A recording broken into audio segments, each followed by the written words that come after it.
기억하시는지 모르겠는데 이 촛불 집회라는 게 우리나라에 처음 시작된 게 한 10여 년 전에 이른바 그 광우병 파동 때 그런 집회가 처음 열렸었습니다.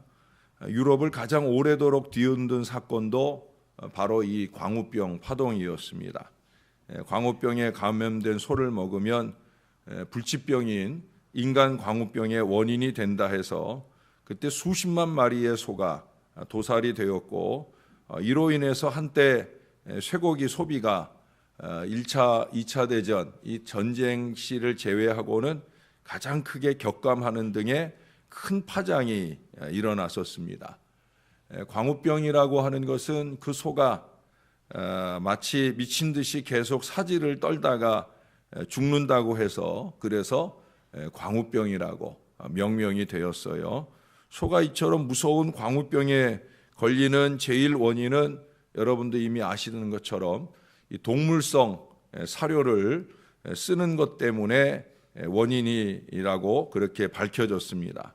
그래서 유럽은 법적으로 동물성 사료를 철저하게 금지하게 되는데, 그때 당시에 프랑스에서만, 유럽 전체가 아니라 프랑스에서만 그때 재고로 남아있던 동물성 사료가 무려 70만 톤이었고요. 그것을 폐기 처분하는 데 소요된 비용만 무려 50억 프랑, 우리나라 돈으로 하면 1조가 넘는 엄청난 금액이 프랑스 하나에서만, 그것도 동물성 사료를 없애는 데만 그 정도의 돈이 들었다는 거예요. 유럽인들이 소에게 얼마나 많은 동물성 사료를 먹여왔는지 능히 짐작하게 하는 그런 내용입니다. 여러분, 하나님께서는 소를 초식동물로 만들었어요. 풀만 먹고 사는 그런 동물로 하나님이 만드셨다는 거예요. 그런데 사람이 이 하나님의 명령을 어기고 자기의 이기와 욕심을 위해 동물성 사료를 만들고 먹이기 시작했습니다. 왜 그러기 시작했냐면, 비식용, 젖소 같은 것들이 죽으면 이걸 먹지 못하니까 폐기 처분해야 되는데 그게 아까운 거예요. 아깝기도 하지만 이걸 동물성 사료로 만들면 큰 돈벌이가 되는 거예요. 왜? 사람들이 그냥 폐기 처분하는 소니까 얼마나 싸게 살 수 있겠습니까? 그걸로 사료를 만들어 팔면 또 얼마나 비싸게 팔아먹겠습니까? 왜 비싸게 팔아먹냐면, 이게 초식을 먹는 것보다 동물성 사료를 먹으면 빨리 더 크게 그렇게 키울 수 있거든요. 그러니까 자연이 돈을 많이 버는 거예요. 그 인간의 이기와 욕심, 바로 그것 때문에 초식동물인 소에게 먹여서는 안 될 이 동물성 사료를 먹게 하여서 결국 그 결과가 광우병이 되고 마는 거예요. 지금도 미국에서 가끔 광우병 얘기가 얼마 전에도 나오고 하잖아요. 아직도 못 버리는 거예요. 인간은 못 버려요. 자기의 그 이기와 욕심을 인간은 절대 버려내기가 쉬운 것이 아닙니다. 그런 면에서 보면 도대체 미친 것은 어딘가? 소가 미친 게 맞는가? 저는 아니라고 봅니다. 소보다 먼저 광인, 사람이 미쳤던 것이 아니에요. 광우병이라고 이름할 게 아니라 광인병이라고 이름하는 게 맞는 게 아닌가 하는 생각을 해요. 인간이 제멋대로 광인 노름을 한 그 피해가 결국 소에게만 돌아가는 게 아니라 고스란히 우리 인간에게 되돌아온다는 사실을 이 미친 인간들은 잘 깨닫지 못하고 살아가는 거예요. 이게 얼마나 크나큰 메시지인지 몰라요. 여러분, 우리 인생들이 하나님의 말씀을 등지고 살려 한다면 그게 미친 거지요. 특별히 예수 믿는 우리 신앙 인생들이 하나님의 말씀을 외면하고 산다고 하면, 하나님의 원리와 법칙을 외면하고 산다고 하면 그게 아마 세상에서 제일 어리석은 광인이 아닐 수 없습니다. 세상은 그런 사람들로 오늘날 넘쳐나고 있어요. 그 광적 이기와 욕심으로 또한 우리를 엄습하고 있습니다. 어찌 보면 시인이 오늘 당하는 괴로움, 어려움, 고통, 그 모든 것들도 그러한 인생들을 통해 당하는 아픔이 될 수가 있겠습니다. 그런데 오늘 시인은 그런 상황에서도 우리에게 익숙한 기도를 하나님께 드리고 있어요. 5절의 기도를 보시면 내가 나의 영을 주의 손에 부탁하나이다. 이 기도를 드려요. 이 구절은 여러분이 들으신 대로 금방 생각나는 것처럼 우리 예수님께서 십자가에서 운명하실 때 외워내신 그 말씀입니다. 그냥 외우기만 한 것이 아니라 예수님이 하나님께 드리는 간절한 기도죠. 아버지여, 내 영혼을 아버지 손에 의탁하나이다. 교회의 역사와 함께 많은 순교자의 입을 통해서 이 고백은 죽음 직전에 전해져 온 아주 고귀한 말씀으로 어찌 보면 신앙 인생들이 미친 세상을 향하여 하나님께 드리는 그 마지막 기도로 유명하게 드려지고 있습니다. 이 귀절은 3절의 말씀에 근거해서 외쳐질 수가 있는 말씀입니다. 주는 나의 반석과 산성이시니 그러므로 주의 이름을 생각하셔서 나를 인도하시고 지도하소서. 하나님의 이름 때문에 내가 죽어간다고 할지라도 하나님께서 인도하시고 지도하시는 것이기에 내가 기꺼이 내 영혼을 하나님 손에 맡길 수 있다 하는 그런 고백을 하는 거예요. 바울이 그리스도의 이름이 존귀히 여김을 받는 일에는 죽는 것도 유익하다. 그런 고백을 했었잖아요. 여러분 뒤에 14절, 15절 말씀을 한번 보겠습니다. 제가 14절을 읽을게요. 여러분들은 15절을 읽어주세요. 여호와여, 그러하여도 나는 주께 의지하고 말하기를 주는 내 하나님이시라 하였나이다.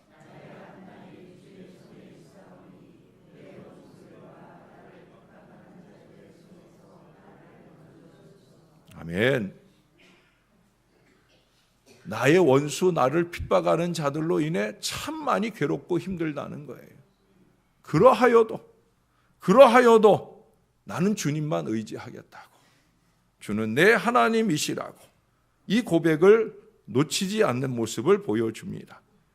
자신이 하나님께 의지하며 살기에 자기의 시대가 즉 자신의 과거, 현재, 미래가 아버지 손에 달려 있으므로 죽이시든지 살리시든지 아버지께 내 영혼을 기쁨으로 맡길 수 있다. 그런 고백이에요.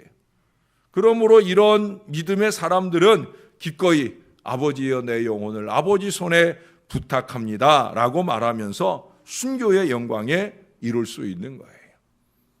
이제 얼마 안 있으면 종교개혁 기념주일이 다가오는데 많은 종교개혁자의 개혁의 길에 섰던 분들이 바로 이 고백으로 세상을 떠났어요.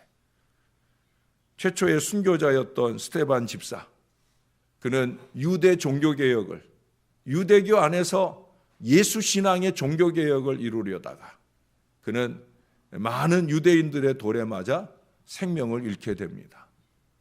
사도행전 7장에 보면 그는 마지막 생명 다하는 그 순간에 바로 오늘의 이 기도를 하나님께 드리잖아요.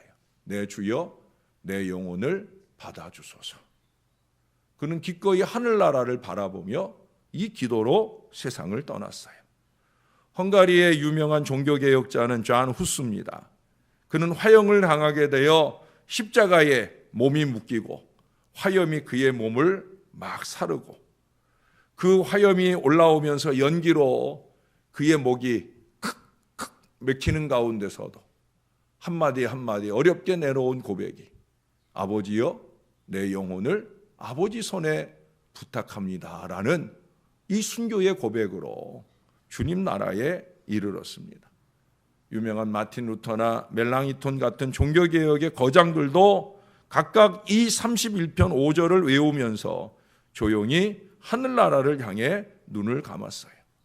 스코틀랜드의 종교개혁의 선구자인 존 위스할트는 화형당하기 직전에 아버지여 내 영혼을 아버지 손에 부탁합니다 라고 기도한 뒤에 자기에게 형을 집행하는 그 사람을 향해서 이렇게 말했습니다.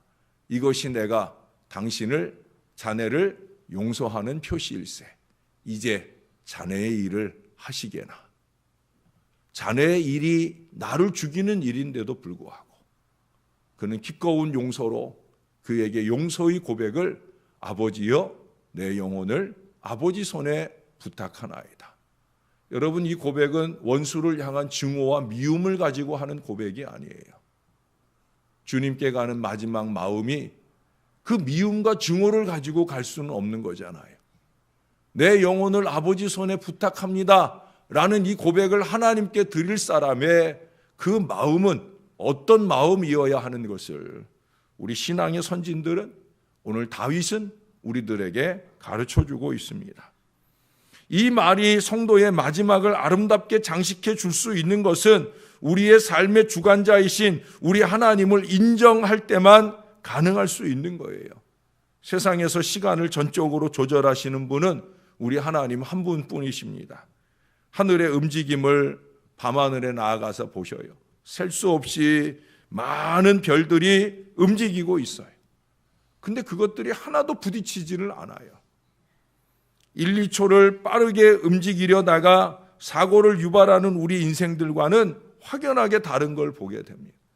하나님께서는 각 별들마다 손수 이름을 지어주시고 그 별들의 운행을 조심스럽게 살피시는 하나님이십니다. 그러므로 이사야 40장 26절에 보면 주께서는 수요대로 만상을 이끌어내시고 각각 그 이름을 부르시나니 그 권세가 크고 그의 능력이 강함으로 하나도 빠짐이 없느니라 말씀하셔요. 그 만상 안에 저와 여러분들이 있는 거예요. 별들과 자연 만물의 시간과 시대를 조절하시는 우리 하나님께서는 우리의 삶의 과정도 완벽하게 조절하고 계시는 거예요. 우리 한 사람 한 사람의 삶은 그분의 손 안에서 세심하게 보살펴지며 만들어져 가고 있습니다. 우리에게는 이 때로 미처 준비하지 못한 그런 상태에서 갑작스럽게 위기가 닥치기도 하지만 우리 하나님께는 갑작스럽다거나 우연이라든지 하는 일이 일어날 수가 없다라고 하는 거예요. 저도 나름 많은 일들을 미리미리 생각하고 고민하고 기도하면서 준비하고 하려고 노력하지만 우리가 어찌 하나님을 따라갈 수 있겠습니까? 만물 안에서 만물을 통해 우리 하나님은 정확히 서두름 없이 우리를 향한 당신의 계획을 이루어 나가고 계시다라고 하는 거예요. 그런 하나님께 우리의 삶을 의지하고 맡기는 것만큼 가슴 든든한 일은 없다는 것입니다.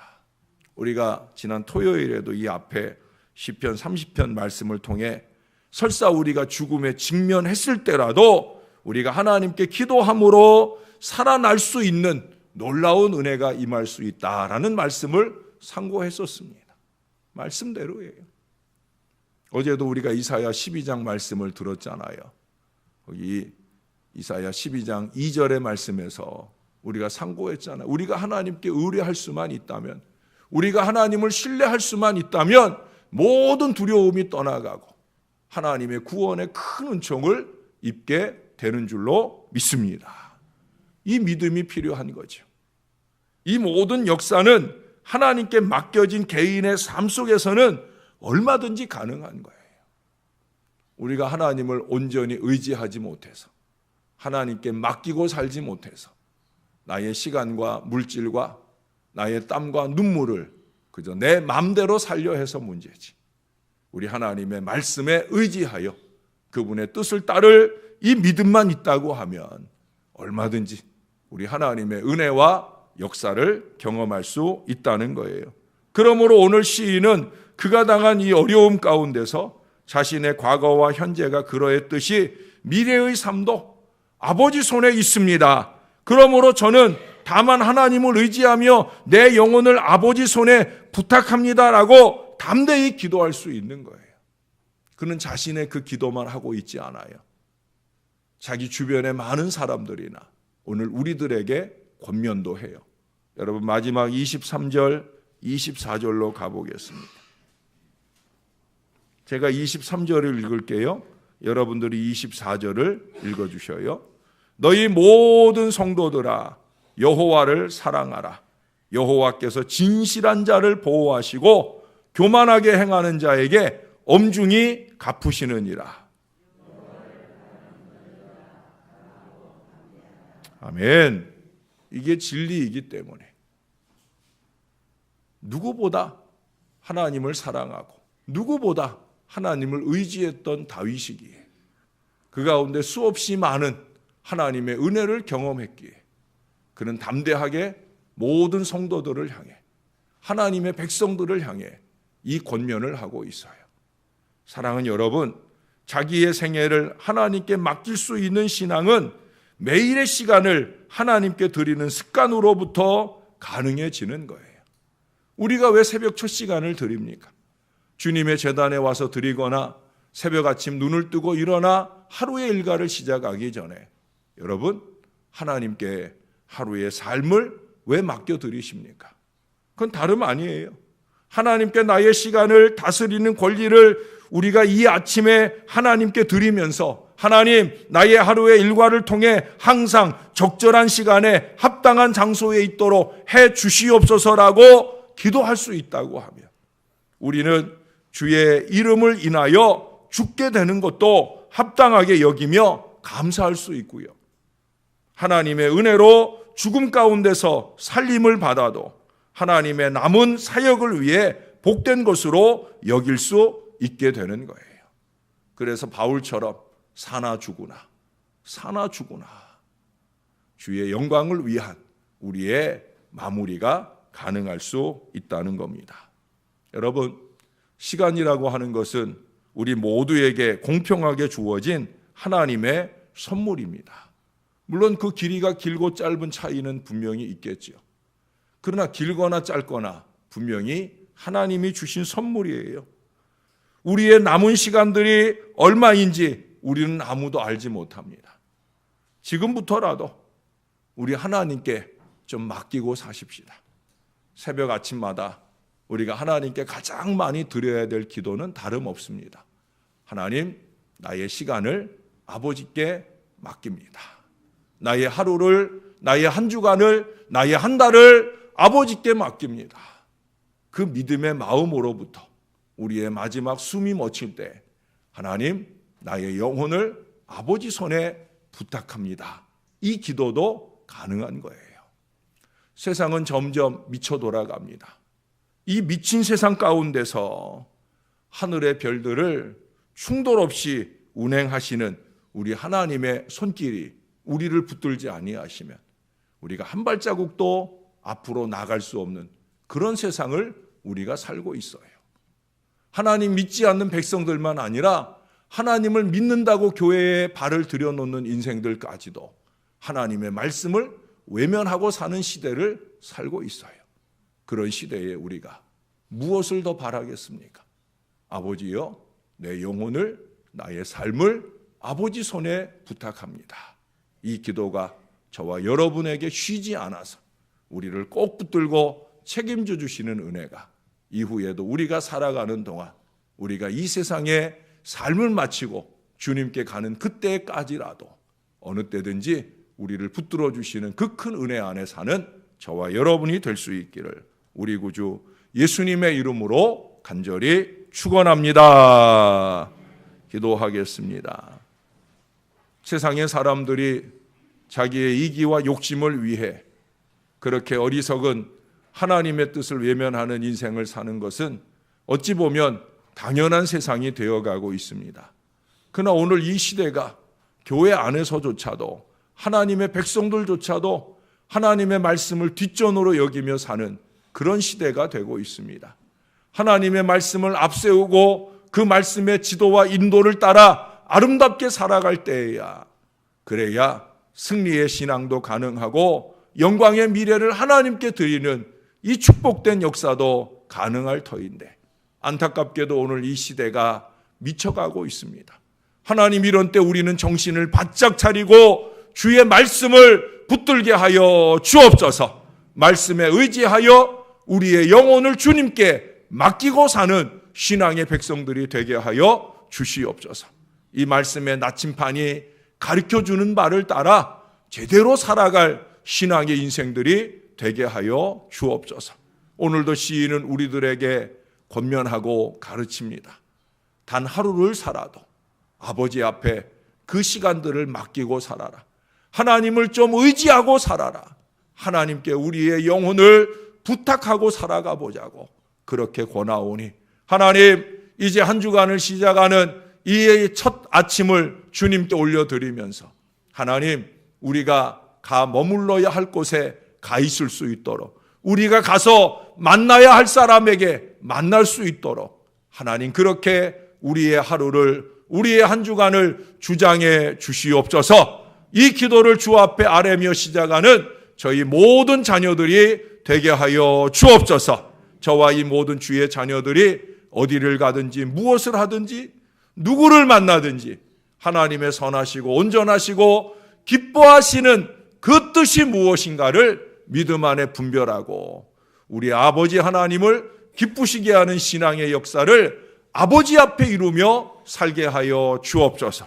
그래서 우리의 마지막도 두려움과 떨림 없이 아버지, 내 영혼을 아버지 손에 부탁합니다, 이 고백을 하고 생을 마칠 수 있는 아름다운 신앙 백성들 다 되도록 우리를 도와 주옵소서.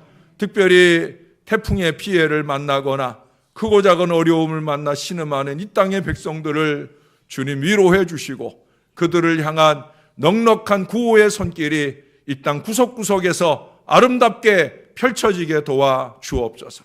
하나님의 긍휼과 은혜가 필요한 때입니다. 하나님, 함께해 주시옵소서. 예수님의 이름으로 기도합니다. 아멘.